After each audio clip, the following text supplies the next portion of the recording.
Main मकसद हमारी ये वीडियोस लगाने का है कि लोग देखें कि भाई अभी कुछ भी नहीं बिगड़ा, सही, जो अच्छे वक्त का इंतजार कर रहे हैं उस पर अच्छा वक्त जरूर आएगा। बिल्कुल ठीक। और हाँ, हाल को नहीं देखना, ख्याल को देखना। सही बात। अल्लाह की रहमत से पूरी उम्मीद रहना है और बस अपनी चाल ठीक करनी है इंशाल्लाह। हिम्मत ही नहीं कि जी बंदे का दिल करता है मैं सोया रहूं, रियलिटी में आऊं ही ना, मतलब रियलिटी इज सो बैड। लेकिन उस वक्त जो उठ जाता है ना, यकीन करें, जो हिम्मत पकड़ता है, अल्लाह का नाम लेता है। एक और बात कि अपने आंसुओं को लोगों के सामने रायगा मत करना, क्योंकि इन आंसुओं की खरीदार रहमत परवरदिगार है। सुभान तो उनके सामने बहाओ और फिर देखो कि क्या होता है। जितने भी अजीम काम है वो गैर अजीम ज़मानों में ही हुए हैं। जिसे मैं अपना बदतरीन दौर समझ रहा था वो बेहतरीन दौर का आगाज़ था। अच्छा, पहले हुआ मैं अकेला, क्योंकि मैंने एक डिसीजन लिया।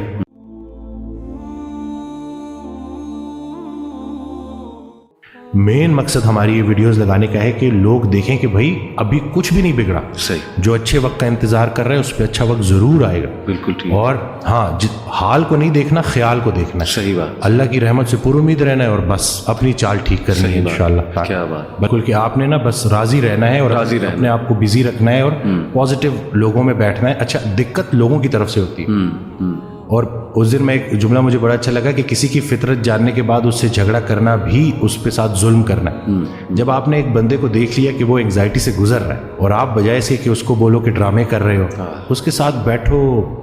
वो किसी ने उस दिन हजरत से पूछा कि क्या गैर मुस्लिमों को भाई कह सकते हैं? तो जवाब दिया कि पहले भाई को तो भाई कह दो, पहले भाई को तो भाई कह दो जो तुम्हारे साथ है। सही। बाकियों की तो छोड़ो ना, क्योंकि सारा पूछा ही इनका जाना है पहले। सही बात। सही। कि आपके जो अपने करीबी रिश्तेदार हैं, तो ये रिश्तेदार जो इर्द गिर्द के हैं इनका बड़ा रोल है। अगर एक बंदा आइसोलेट हो गया है तो तरीके से उसके साथ बैठे और उसको वही फिलहाल सुनाएं जो वो सुनना चाहता है। पहले उससे ताल्लुक बना लें, फिर आहिस्ता आहिस्ता। जैसे मेरे पास एक बच्चा आया उस दिन, वो ड्रग्स लेता है, तो मैंने वो पूरी उसकी जो है, जब पूरी काउंसलिंग में ना मैंने एक दफ़ा भी जो है ये चीज़ नहीं छेड़ी। सही। और उनकी वो मदर बार बार बोल रही कि ये ऐसा है, ये ऐसा है। तो खैर मैंने उस बच्चे को बाहर भेजा और मैंने मैंने कहा कि मैंने एक दफ़ा इस बच्चे को बोला, मैंने कहा आप क्यों बार बार। सही बात। कहते मैंने कहा वो उससे नफरत ना करें, वो आहिस्ता आहिस्ता छोड़ देगा, फिटनेस की तरफ आएगा, एक्सरसाइज की तरफ आएगा, डाइट की तरफ आएगा, निकल आएगा जी। तो ये बस यही है ना कि लोग जो इर्द गिर्द के रिश्तेदार हैं वो भी बड़ा काम खराब करते हैं। एग्जैक्टली। वो समझते नहीं है अगले को, ऐसे ही वो बस धुतकार देते हैं। फिर जो अगर आपने अपने घर से ही आपको सोशल सपोर्ट ही नहीं मिली अगर आपको, तो जाहिर है फिर बड़ा थोड़ा सा। अगर आपसे पूछना चाहूँ इफ यू आर कंफर्टेबल कि व्हाट क्लिक्ड फॉर यू, आपने कहा कि आपने काफ़ी अर्सा एंग्जाइटी फेस की, वो सिंगल चीज़ या वो चले नंबर ऑफ थिंग्स जो आपके लिए क्लिक की, वो क्या? जिसे मैं अपना बदतरीन दौर समझ रहा था वो बेहतरीन दौर का आगाज़ था। अच्छा। पहले हुआ मैं अकेला, क्योंकि मैंने एक डिसीजन लिया, सब ने छोड़ दिया, ठीक हो गया। इतनी आइसोलेशन थी कि, और पहले बिल्कुल मुझे अल्लाह की रहमत से मैं नाउमीद हो गया था और मुझे लिटरली वो सुसाइडल थॉट्स भी आना शुरू हो गए। तो इसी दौरान मैं एक वीडियो सुन रहा, तो उसमें वो अल्लाह ने किसी न किसी को बहाना बनाना होता है, वसीला बनाना होता है। तो वो कासिम अली शाह साहब की ना मैं सुन रहा तो एक वीडियो, तो उसमें उन्होंने कहा कि हज़रत वासिफ़ अली वासिफ़ रहमतुल्लाह। तो मैंने वैसे ही ना मैंने सर्च किया, तो पहली वीडियो जो सामने आई वो थी गम। तो अब वो मैंने क्लिक की, क्योंकि अब वो जैसे मैंने क्लिक की तो उसमें अल्फाज ये थे कि गम में गम देने वाले को याद रखना, याद रखना तेरे रब से सबसे करीबी रिश्ता सजदे का है और उससे भी करीबी रिश्ता आंसुओं का है। आंख में आंसू हैं, सर सजदे में डाल, नाम मोहम्मद आहों में, देख ये गम तुझे कैसे सरफराज करता है। ये वो मोती हैं जो तुझे तेरे मुकाम से आशना करेंगे। गम से घबराना नहीं है, गम को रीड करना है। वो हदीस शरीफ नहीं सुनी कि जिस बाप ने 3 बेटियों को पाल पोस के बड़ा किया और रुखसत किया, यानी कि रुखसती का गम बर्दाश्त किया, जो 3 दफ़ा, क्योंकि जितनी प्यारी बेटी होगी उतना बड़ा गम दे के जाएगी। तो जो 3 दफ़ा इस गम से गुजार दिया गया, अगला मुकाम उसका रसूलुल्लाह सल्लल्लाहु अलैहि वसल्लम के साथ है। तो गम तो तुझे अल्लाह के करीब करने आए, ये शॉर्ट कोर्स है। अब मेरे लिए जो मेरी तन्हाई थी वो मेरी सबसे बड़ी सपोर्ट इसलिए बन गई कि मुझे कोई डिस्ट्रैक्ट करने वाला नहीं था। फिर मैंने और सुना, फिर मैंने और लोगों को सुना, फिर मैंने इसी तरह से यूथ क्लब, इसी तरह से ताहा इब्न जलील सारा। अक्सर जब वो जो था, जो लास्ट जो हमारा हुआ था, तो उसमें मैंने उन्हीं की सुनी बातें उन्हीं को सुना रहा था। तो बस लेकिन देखे ना, कहीं से भी अगर, और उनसे भी जब पूछते थे ना जैसे कि आपके लिए हम क्या करें, तो उन्होंने कहा कि मेरा ये पैगाम लोगों तक पहुंचाओ। सही बात। और बल्कि मैं, डॉक्टर साहब, एक मेरे दोस्त हैं, बड़े अच्छे स्कॉलर हैं, उन्होंने एक बड़ी प्यारी बात की। उन्होंने कहा कि जब बंदे पे गम आए ना, तो चलो कुछ देर गमगीन रहना ये नेचुरल है, फितरी है। रसूलुल्लाह सल्लल्लाहु अलैहि वसल्लम पे बड़े गम आए, حضرت ختیجہ کی جو ڈیتھ تھی وہ اس سے بڑا غم نہیں تھا. The most smiling face did not smile for months. تو اٹس نیچرل اوکے, لیکن وہ رک نہیں گئے. ایسا نہیں تھا کہ وہ آئسولیشن میں چلے گئے, یا ایسا نہیں تھا کہ سارے کام ٹھپ ہو گئے. کیونکہ میرے دوست نے کہا کہ دیکھو جب ہم ٹھپ ہو جاتے ہیں نا, یہ پیسو شکوہ ہے اللہ سے. اتنی تو ہمت نہیں زبانی رب سے شکایت کریں, لیکن یہ کہ ہم ٹھپ ہو کے دکھاتے ہیں کہ جی بس میں تو راضی نہیں آپ کی رضا میں. انڈائریکٹلی تو ہم یہی کہہ رہے ہیں. انہوں نے کہا جو لوگ غم میں کھڑے ہو جاتے ہیں نا, ان کا دل نہیں کر رہا صبح اٹھنے کا, بستر پہ پڑے رہتے ہیں. آئی ایم شیور آپ بھی ایسی کنڈیشن سے گزرے ہیں کہ اٹھنے کا دل ہی نہیں کرتا, ہمت ہی نہیں کہ جی بندے کا دل کرتا ہے میں سویا رہوں, ریالٹی میں آؤں ہی نہ.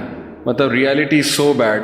لیکن اس وقت جو اٹھ جاتا ہے نا, یقین کریں, جو ہمت پکڑتا ہے, اللہ کا نام لیتا ہے, آئی تھنک یہ اللہ کو وہ یہ میسج دے رہا ہے کہ اللہ میں راضی ہوں. عظیم, بالکل. بس اب آپ چلائیں مجھے. اور صبر بھی, بلکہ میرے پاس پیشنٹ آئے تو میں ان کی میں نے کہا آپ نے صبر کرنا ہے, تو کہتے کر رہا ہوں نا. میں نے کہا کہ صبر تو ایسے کرنا ہے کہ دوسرا بندہ اپنی پریشانی بھول جائے. صبر ایسے آپ نے ڈیفائن کرنا ہے کہ دوسرا آپ کے پاس آئے اور آپ, کیونکہ یہی صبر ہے. بالکل ایسے. اب آپ کو میں دیکھ رہا ہوں آپ نے اپنے آپ کو چور چور کر دی. اور باقی ایک اور بات کہ اپنے آنسوؤں کو لوگوں کے سامنے رائے گاہ مت کرنا, کیونکہ ان آنسوؤں کی خریدار رحمت پروردگار ہے. تو ان کے سامنے بہاؤ اور پھر دیکھو کہ کیا ہوتا ہے. اور باقی ایک کویشچن بہت سارے لوگ نا مجھ سے کرتے ہیں انگزائٹی سے ریلیٹڈ, کہ ہمیں لگتا ہے کہ ہمارے بعد ہمارے بیوی بچوں کا کیا ہوگا. تو میں یہ کہتا ہوں کہ حضرت کہتے ہیں آڈیو میں کہ جو انسان یہ سوچتا ہے کہ اس کے مرنے کے بعد اس کی بیوی بچوں کا کیا ہوگا, اس کا ایمان نامکمل ہے. اس نے پالنے والی صفت پہ ایمان ہی نہیں لایا. اللہ جن کے لیے پوری کائنات بنائی, ان کو یتیمی اور غریبی سے گزارا, ان کو ماں باپ نہیں دیے, آپ کو دے دیے. ہم شکر کے مقام کو گلے میں کنورٹ کر دیتے ہیں.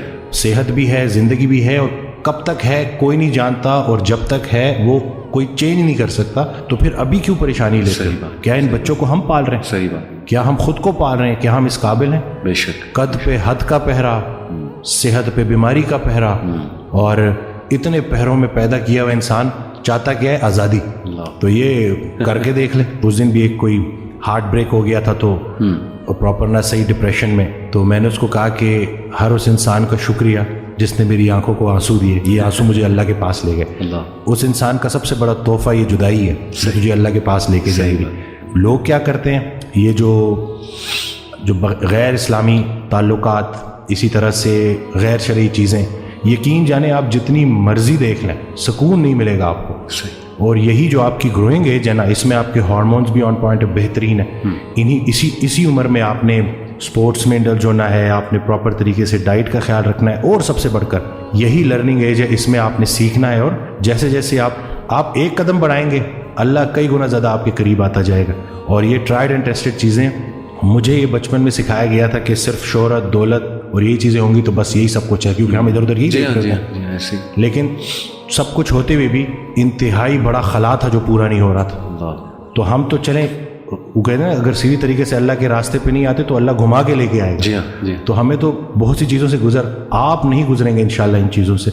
آپ کے پاس یوٹیوب پہ کانٹینٹ موجود ہے جو خالصتاً اللہ کی رضا کے لیے لوگ بنا رہے ہیں. ہمارا جو وقت تھا, دور تھا, اس میں ٹھیک ہے ہمیں شاید اس طرح سے توجہ نہیں دی گئی, لیکن اب آپ کے پاس آپشنز ہیں, اور آپ پراپر طریقے سے جو صحیح دیکھیں, دنیا چلی گئی تو چلی گئی, دین چلا گیا تو پیچھے کیا رہ گیا. تو میں کہتا ہوں کہ دنیاوی تعلیم میں جتنا عبور حاصل کر سکتے ہیں کریں, لیکن اللہ کو بیچ میں رکھنا ہے. صحیح بات. اور دوسرا یہ کہ فائدہ بخش ہونا ہے لوگوں کے لیے, کہ آپ کی ذات سے لوگوں کو نفع ہو. صحیح بات. تو یہ انشاءاللہ اگلی جب جنریشن ہمیں ریپلیس کرے گی تو وہ ہم کوشش کریں گے جی انشاءاللہ. اللہ کے قریب ہونے سے آپ کو مینٹل اسٹرینتھ ملے گی, پرسپیکٹیو ملے گی. جتنے بھی عظیم کام ہیں وہ غیر عظیم زمانوں میں ہی ہوئے ہیں. غیر عظیم جہالت کے معاشرے کے ساتھ اللہ دو کام کرتا ہے, یا عذاب بھیجتا ہے یا رحمت للعالمین کو بھیجتا ہے. تو رسول اللہ صلی اللہ علیہ وسلم ہمارے دلوں میں ہے, تو جن کے دلوں میں رسول پاک صلی اللہ علیہ وسلم کی عملی محبت ہے, اللہ ان پہ عذاب نہیں بھیجتا. تو نیگیٹو نہ سوچا کرے, پتہ نہیں ملک کا کیا ہوگا, نہ یہ چیزیں آپ نے بگاڑی ہیں. صحیح بات. نہ آپ یہ ٹھیک کر سکتے ہیں, اللہ ہی ٹھیک کرے گا, لیکن آپ خود کو تو ٹھیک کر سکتے ہیں نا. زبردست. جس نے اپنے آپ کو پہچانا اس نے اپنے رب کو پہچانا. تو اپنے آپ سے آپ آشنائی حاصل کر لیں اور دیکھ لیں کہ آپ کا انٹرسٹ کیا ہے. بالکل صحیح. جو بھی کام کریں انٹرسٹ سے کریں, اور اس میں حصہ لوگوں کا رکھ دیں کہ لوگوں کے کام آئے آپ, تو باقی انشاءاللہ کامیابی ہے.